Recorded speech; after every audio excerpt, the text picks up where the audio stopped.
अस्सलाम वालेकुम friends, welcome to mister Ustad channel. Previous lecture में हमने चैप्टर नंबर 1 कंप्लीट किया था। आज हम सेकंड चैप्टर स्टार्ट करेंगे जिसका नाम है माइक्रो ऑर्गेनिज्म। इस चैप्टर में हम डिफरेंट वायरसेस, बैक्टीरिया और दूसरे स्मॉल ऑर्गेनिज्म के बारे में डिस्कस करेंगे कि कौन सा बैक्टीरिया बेनिफिट देता है और कौन सा हमारे जिस्म के लिए हार्मफुल साबित होता है। तो चलें स्टार्ट करते हैं। उससे पहले अगर आपने अभी तक चैनल को सब्सक्राइब नहीं किया तो पहले चैनल को सब्सक्राइब करें और साथ ही बेल आइकन को प्रेस करें ताकि फ्यूचर में आने वाले वीडियोस की आप तक अपडेट मिल सके। Micro organism, what is micro organism? दोस्तों, ज़मीन पे मिलियंस ऑफ ऑर्गेनिजम्स होते हैं। इनमें कुछ बहुत ही स्मॉल साइज़ के होते हैं जिन्हें हम नेकेड आई से नहीं देख पाते। The smallest organism which can only be seen through microscope are called microorganisms. Major groups of microorganisms. दोस्तों, मेजर ग्रुप्स ऑफ माइक्रोऑर्गेनिजम्स में हमारे पास वायरस, बैक्टीरिया और फंजाई आ जाते हैं। माइक्रोऑर्गेनिजम्स और उनके अंदर सिमिलरिटीज़ और डिफरेंसेस के बेस पे 3 ग्रुप्स में क्लासीफाई किया गया है। उनमें बैक्टीरिया, वायरस और फंजाई शामिल हैं। बैक्टीरिया सिंगल सेल वाले ऑर्गेनिजम्स होते हैं। ये इनमें feed, growth, breath, move, divide वगैरह के प्रोसेस होते हैं। जिस तरह आप पिक्चर में देख रहे हैं इसी तरह ये माइक्रोस्कोप से दिखाई देते हैं। वायरस बाकी माइक्रो ऑर्गेनिजम्स से सिंपल होते हैं। ये वायरस हाई पावर माइक्रोस्कोप से दिखाई देते हैं। ये वायरस खुद से ग्रो नहीं करते और ना ही डिवाइड होते हैं, लेकिन जब ये किसी लिविंग थिंग्स, मिसाल के तौर पर एनिमल्स, प्लांट्स या ह्यूमन बॉडी के अंदर चले जाते हैं तब ये ग्रो करते हैं और डिवाइड होके फैलते हैं। आप जानते हैं जब आपको ठंड लगने से फ्लू होता है ये इन्फ्लुएंजा वायरस की वजह से होता है जो कि बॉडीज़ में फैलता है, जिसकी वजह से फ्लू होता है। कुछ फंजाई माइक्रो ऑर्गेनिजम्स से बिलोंग करते हैं, पर इनमें कुछ ऐसे भी हैं जो नेकेड आई से दिखाई देते हैं। Benefits of bacteria. दोस्तों, जैसा कि आप फिगर में देख रहे हैं कि गार्बेज का ढेर है, उसमें बैक्टीरिया होते हैं जो कि वेस्टेज को यूज़ करते हैं और उसे सॉइल में मिक्स कर देते हैं। इससे प्लांट्स की ग्रोथ होती है। उसके अलावा ये बैक्टीरिया हम फूड मेकिंग में भी यूज़ करते हैं। हम योगर्ट बैक्टीरिया से बनाते हैं।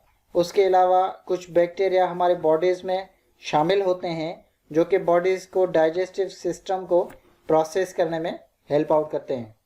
Harmful effects of micro organisms. Bacteria के बेनिफिट तो आपने देखे, अब इनके हार्मफुल इफेक्ट्स को बताते हैं। दोस्तों, आप फिगर में देख रहे हैं कि ऑरेंज और ककम्बर जो कि ऊपर से वाइट और ग्रीन कलर में कन्वर्ट हो चुके हैं, ये सब इनके साथ इसलिए हुआ क्योंकि हार्मफुल बैक्टीरियाज इनके अंदर इंटर हो चुके हैं और हार्मफुल केमिकल प्रोड्यूस किए गए हैं, जिसकी वजह से ये फ्रूट और वेजिटेबल्स सेफ नहीं हैं। इनमें स्मेल सी पैदा होने लगती है और ये खाने लायक बिल्कुल भी नहीं होते क्योंकि ये सेहत के लिए हार्मफुल साबित होते हैं। कुछ बैक्टीरिया पानी में भी रहते हैं जो कि पानी को पीने लायक नहीं छोड़ते, और पानी को हम जब बॉयल करते हैं तो फिर से ये बैक्टीरियाज फिनिश होते हैं, जिसके बाद पानी सेफ होता है। Infections and diseases.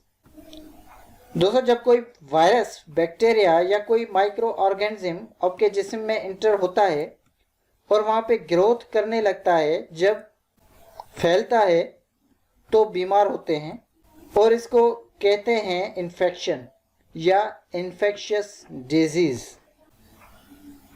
फिगर में आप एक बच्चे को देख रहे हैं जो कि फ्लू और फीवर की वजह से बॉडी डाउन है।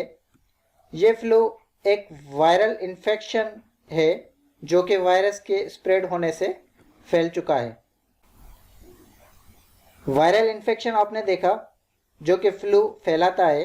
ये आप फिगर में देख रहे हैं कि फुट की जो फिंगर्स हैं उनमें इंजरीज हो गई हैं। ये भी एक इन्फेक्शन है और इसे फंगल इन्फेक्शन कहते हैं। रूट्स टू इन्फेक्शन, जैसा कि आप जानते हैं कि ये जरासीम हवा में, ज़मीन पे, वाटर में, पब्लिक बाथरूम्स और तकरीबन काफ़ी प्लेसेस पे रहते हैं। ये वायरसेस ह्यूमन बॉडी के अंदर कैसे दाखिल होते हैं आइए आपको बताते हैं। Through the mouth while eating.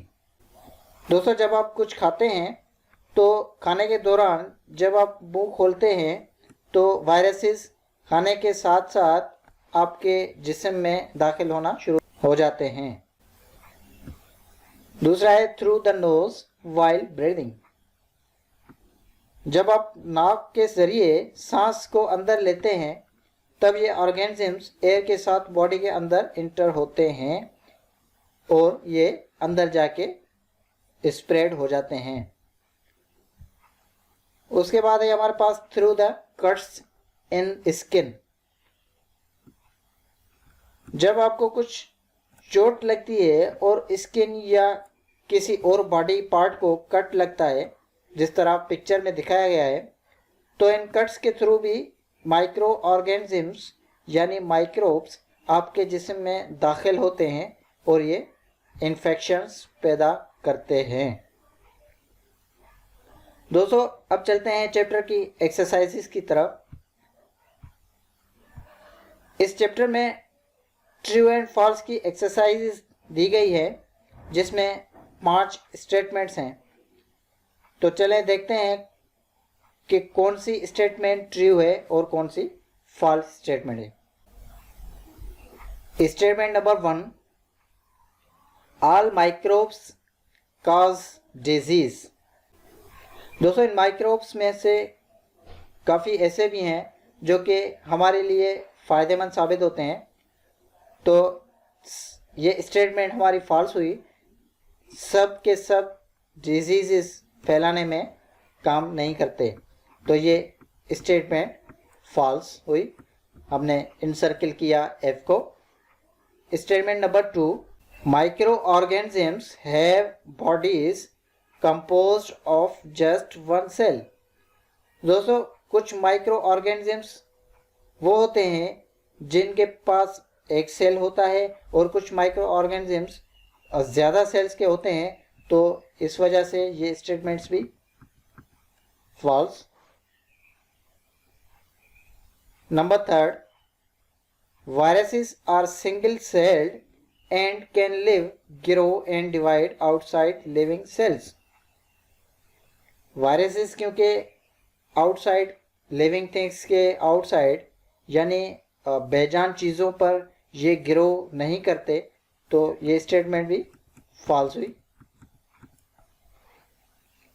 Number 4, athletes foot is a fungal infection. Yes, this statement is true, क्योंकि फंगल इन्फेक्शन में जो इंजरीज वगैरह होती हैं ये आ जाती है। Statement true. Statement number 5, flu is a bacterial infection. क्योंकि फ्लू एक वायरल इन्फेक्शन है, तो ये स्टेटमेंट फॉल्स हुई। दोस्तों, इसके साथ science class 5 second chapter complete हुआ। अगर आपको चैप्टर में कोई कन्फ्यूजन हो या अगर कोई सजेशन हो तो कमेंट लाजमी कीजिएगा, मैं आपको रिप्लाई करता रहूँगा इंशाल्लाह। नेक्स्ट लेक्चर में हम चैप्टर नंबर 3 स्टार्ट करेंगे। तब तक के लिए इजाज़त। अल्लाह हाफिज़।